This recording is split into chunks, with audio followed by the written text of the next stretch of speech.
Mheshimiwa Baba Askofu, labda niseme tu kwamba na mimi nilipata bahati ya kufahamiana na kardinali kwa muda mrefu. Nilitambulishwa kwake kwa mara ya kwanza mwaka 1999 na nikawa kijana wake wa kiroho tangu anapofariki. Mara ya mwisho anapoondoka kwenda nchini India kwa matibabu, alinitafuta na kunijulisha safari yake, na mimi nilikwenda kumuaga airport.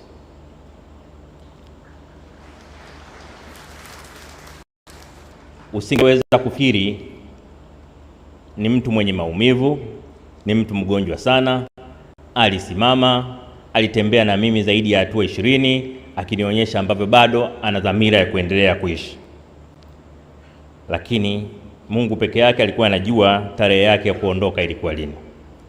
Mheshimiwa Baba Askofu Ruwaichi, tarehe 12 mpaka 15, Mheshimiwa Rais wa Jamhuri ya Muungano wa Tanzania Dr. Samia Suluhu Hassan alikuwa na safari ya kikazi nchini Ethiopia, na kwa utaratibu wa katiba ya nchi yetu alinikabidhi mamlaka ya rais wa nchi yetu. Akiwa angani ndio nilipoletewa simu ya kujulishwa hali ya mwazama kwa pengo imebadilika, lakini pia amesisitiza kwamba chochote kinachoweza kutokea kwake atafarijika kikitokea akiwa ndani ya ardhi ya Tanzania.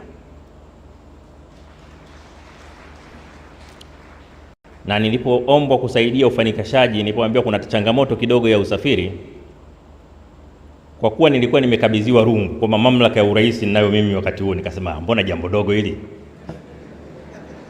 Mbona jambo dogo? Kawasiliana wenzangu waziri mkuu nani. Sasa baadaye nilijua ni habari tu ya kubadilisha tiketi na nini haraka kupata tarehe. Sasa ukipewa mamlaka, wakati unakabidhiwa madaraka ya urais au mamlaka ya urais, kuna mambo unaweza kufanya, kuna mengine huwezi kufanya. Ilipokuja taarifa kwamba kwa hali yake namna ya kumrudisha nyumbani kwa muda anaotaka yeye kuwahi, lazima kukodi ndege ya ambulance. Sasa hapo kwenye ndege ya ambulance, hayo madaraka ya urais yakataka kunitokea puani. Hapo washauri wakasema ikifika hapo sasa, hapo lazima rais afanye maamuzi.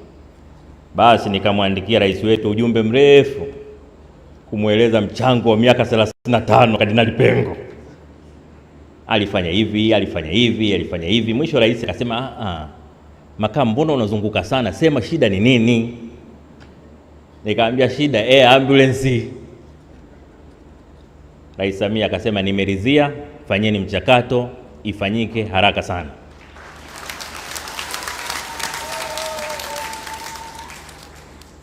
Kwa pamoja na heshima kubwa ambayo Mheshimiwa Rais ametoa kwa Kardinali Pengo kwa kutambua mchango wake kwa nchi yetu, lakini vile vile inatoa hamasa kwa Watanzania wengine ambao si viongozi wa kisiasa kuonyesha mapenzi kwa nchi yao, kuitumikia nchi yao kwa uadilifu. Kuna raha yake watu kama kina Mzee Warioba, kina Majaliwa wakisimama hapa, vigelegele hivi nafanya walioko kazini wajue na sisi siku moja tunataka vigelegele.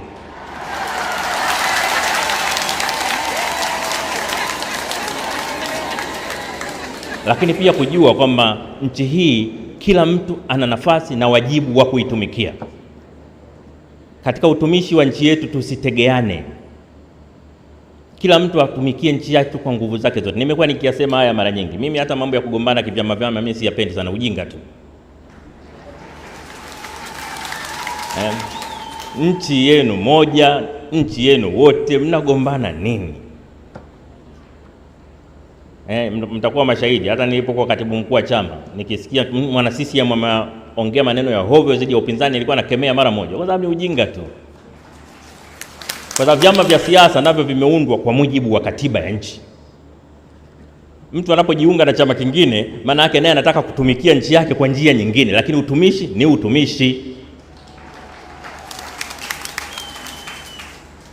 Kwa hiyo nitumie jukwaa hii kuwaombeni sana waumini na Watanzania wote kutambua kwamba tuna wajibu wa kipekee. Tunamheshimu sana Kardinali Pengo kwa kazi kubwa aliyofanya, na hasa kwenye kuanzisha majukwaa ya imani mbalimbali katika nchi yetu. Leo tuna vyama vya imani. Leo tuna vyama ambavyo vinahusisha dini mbalimbali, Wakristo, Waislamu, Buddha, kuongelea amani tu katika mikoa yote, katika wilaya zote nchini. Lakini walioshiriki kuasisi jambo hili ni pamoja na Kardinali Pengo, na alisema bila aibu kwamba Wakatoliki hawawezi peke yao kufanya nchi ikawa salama. Isikilizeni hotuba aliyoongelea kuhusu Mwalimu Nyerere. Amesema maneno mazito sana, maneno ambayo yataishi miaka 100 kutoka leo. Kwa hiyo tunapomwenzi Kardinali Pengo, tunapoenzi utumishi wake, kila mtu moyoni mwake ajisikie ana wajibu na nchi yetu. Kila mtu moyoni mwake ajisikie kwamba kutumikia nchi yetu kwa uaminifu na uadilifu ni wajibu wa msingi kwa nchi yetu.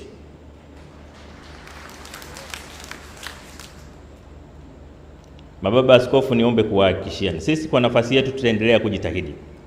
Kazi ya kutumikia nchi sio rahisi sana, ni ngumu, ina vishawishi, ina vitisho,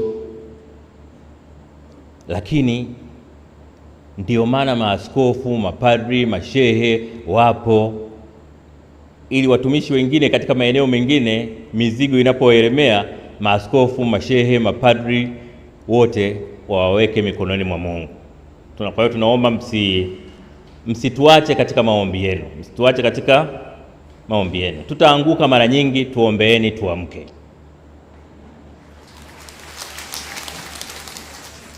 Baada ya kuyasema hayo, nadhani nimezingatia malezi ya Padri Joseph Mlola. Raha ya milele umpe, e Bwana. Asanteni sana.